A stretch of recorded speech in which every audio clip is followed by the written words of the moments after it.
Hey everybody, welcome to my law channel. आप देख रहे हैं लॉ विद रिया और मैं हूं रिया शर्मा। आज हम करने वाले हैं लॉ ऑफ कॉन्ट्रैक्ट सेकंड की 27वीं क्लास को। तो इसमें हम क्या पढ़ेंगे कि स्वामित्व और जोखिम अविच्छिन्न यानी कि अविभाज्य है। इसका क्या मतलब है? इसका सीधा सा मतलब है कि जो इंसान माल का मालिक होता है वो ही उसके नुकसान को उठाएगा।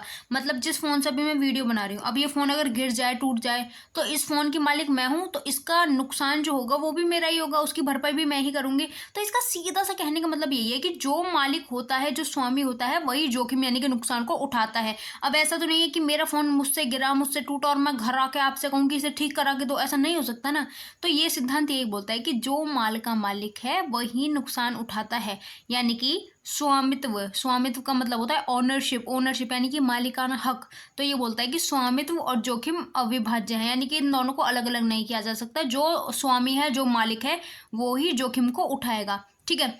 अब देखो, जोखिम का आंतरिक होना। धारा 26 के अनुसार माल जब विक्रेता के पास रहता है, क्रेता विक्रेता कौन है हम पढ़ चुके हैं। विक्रेता होता है जो बेचता है और क्रेता होता है जो खरीदता है। अब सुनो, माल जब विक्रेता के पास रहता है तो विक्रेता के जोखिम पर रहता है, और जैसे ही वो माल को बेच देता है, माल की संपत्ति को क्रेता को दे देता है, तो जोखिम जो होगा वो क्रेता ही उठाएगा। इसका उदाहरण से समझो, दुकान से समोसे लेना। अब जैसे कि मान लो तुमने एक दुकान से 10 समोसे लिए।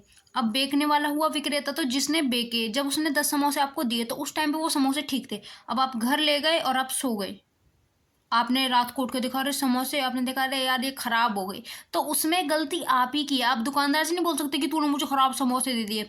इसका सीधा सा मतलब ये है कि जब माल विक्रेता यानी कि बेचने वाले इंसान के पास है तो उसके जोखिम पे है। अगर वो उसके पास खराब हुए तो वो ही देखेगा, लेकिन जैसे ही उसने माल बेच दिया तो रिस्पॉन्सिबल तो आप हुए ना बुद्धू, समझे।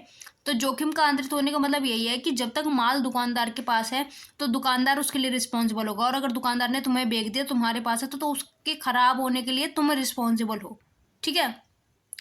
अब धारा 26 ये स्पष्ट करती है कि जोखिम जो है वो संपत्ति के साथ ही आंतरिक यानी कि ट्रांसफर होता है। मान लो आपने एक नया फोन ले लिया, ठीक है। अब वो नया फोन आपने ले लिया तो आप उसके मालिक हो, संपत्ति आपकी हुई, लेकिन आपसे गिर के वो टूट गया, खराब हो गया। तो इसका मतलब यही तो है कि स्वामित्व यानी कि ओनरशिप और जोखिम ये साथ साथ है, ये अलग अलग नहीं है। समझ में आ रहा तो कमेंट करके बता देना। अब एक उदाहरण और देखो। कपिल ने मयंक से 500 रुपये में घोड़ा खरीदने का कॉन्ट्रैक्ट किया। एक पर्सन है कपिल और एक पर्सन है मयंक। किसी का नाम कपिल मयंक हो तो बता देना कमेंट करके, ठीक है। तो कपिल ने मयंक से 500 रुपये में घोड़ा खरीदने का कॉन्ट्रैक्ट किया, पर उसने कपिल ने बोला कि घोड़ा 4 दिन बाद आंतरित करना है, यानी कि जो घोड़ा है 4 दिन बाद आप मुझे देना, अब ये घोड़ा मेरा हुआ, ठीक है। उसने कपिल ने ऐसा बोला।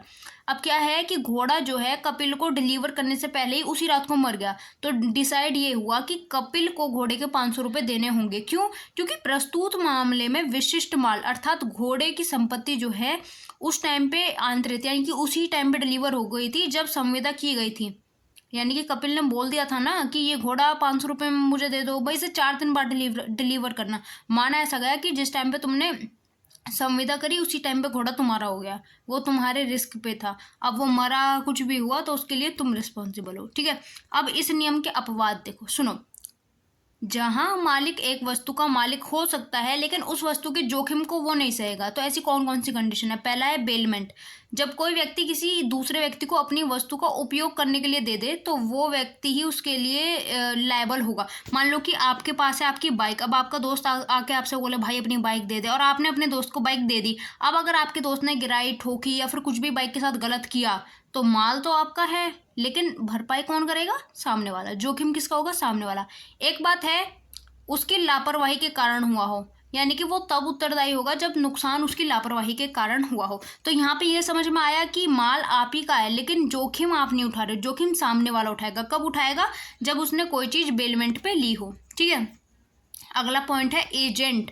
एजेंट क्या होता है भाई? डिस्क्रिप्शन बॉक्स में जाके देख लेना, चैनल पे चेक कर लेना एजेंट कौन होता है कौन नहीं होता। सारी चीज़, सारी वीडियो हम बना चुके हैं, ठीक है। सुनो, जब कोई व्यक्ति किसी अन्य व्यक्ति को अपनी वस्तु की ओर से कार्य करने के लिए नियुक्त करता है तो उसे एजेंट बोलते हैं। यानी कि मालिक जो होता है ना बच्चों, मालिक सारे काम नहीं देख सकता। अब ऐसा तो नहीं होता कि किसी चीज़ का मालिक आके आपको सामान बेचता है, कंपनी के एजेंट होते हैं, मालिक के एजेंट होते हैं, तो वो काम करता है। अब सुनो, यदि वस्तु का नुकसान होता है तो एजेंट तभी उत्तरदायी होगा जब नुकसान उसकी लापरवाही के कारण हुआ हो। मान लो मालिक ने एजेंट को अपना बहुत ही महंगा सामान दे रखा है बिक्री के लिए, अब एजेंट ने उसे तोड़ दिया, खराब कर दिया, तो ऐसे में एजेंट लायबल होगा। अगला है विक्रय। जब कोई व्यक्ति किसी वस्तु को बेच देता है तो वो वस्तु मालिक की नहीं रहती, नया मालिक वस्तु का मालिक बनेगा और कोई भी नुकसान होगा तो मालिक ही देखेगा।